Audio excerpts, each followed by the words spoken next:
నమస్తే. రామనామం యొక్క గొప్పతనాన్ని తెలిపే ఒక మంచి కథ చెప్తాను. ఒకసారి రామచరితమానస్ రచయిత అయిన గోస్వామి తులసీదాసు కాశీలో ఉన్నప్పుడు ఒక వ్యక్తి పరుగున వచ్చి ఆయన పాదాల మీద పడ్డాడు. ఆ వ్యక్తి ఒక భయంకరమైన పాపం చేసి ఉన్నాడు. తన పాపానికి పరిహారం ఎక్కడ దొరుకుతుందా అని అతను అల్లాడిపోతున్నాడు. ఆ వ్యక్తి పశ్చాత్తాపాన్ని చూసిన తులసీదాసు అతనితో, నీవు భయపడకు, రామ అని 3 సార్లు భక్తితో స్మరించు, నీ పాపాలన్నీ నశిస్తాయి అని చెబుతాడు.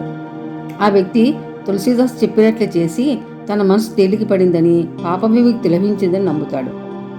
అక్కడే ఉన్న కొందరు కాశీ పండితులు ఇది చూసి ఆగ్రహం వ్యక్తం చేస్తారు. తులసీదాస్ ఎంతటి పాపానికైనా శాస్త్రోక్తమైన ప్రాయశ్చిత్తం చేయాలి కానీ కేవలం రామనామంతో పాపం పోతుందని నువ్వు ఎలా చెబుతావు అని, ఇది శాస్త్రవిరుద్ధం అని వాదిస్తారు.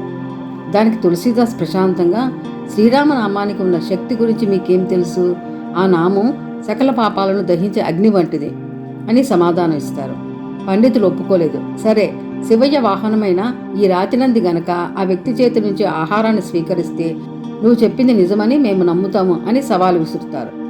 తులసీదాసు ఆ పాపం చేసిన వ్యక్తిని పిలిచి విశ్వనాథి ఆలయంలోని నంది విగ్రహం దగ్గరకు తీసుకువెళ్తాడు. ఆ వ్యక్తి చేతిలో కొంత ప్రసాదాన్ని ఉంచి రామనామాన్ని స్మరిస్తూ నందికి అందించు అని చెప్తారు.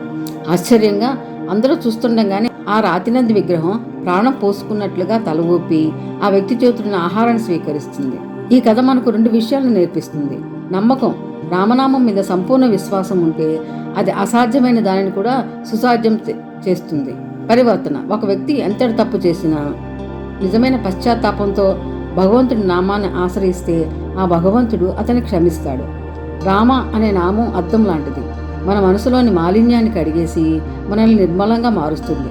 జై శ్రీరామ్, జై శ్రీరామ్, జై శ్రీరామ్.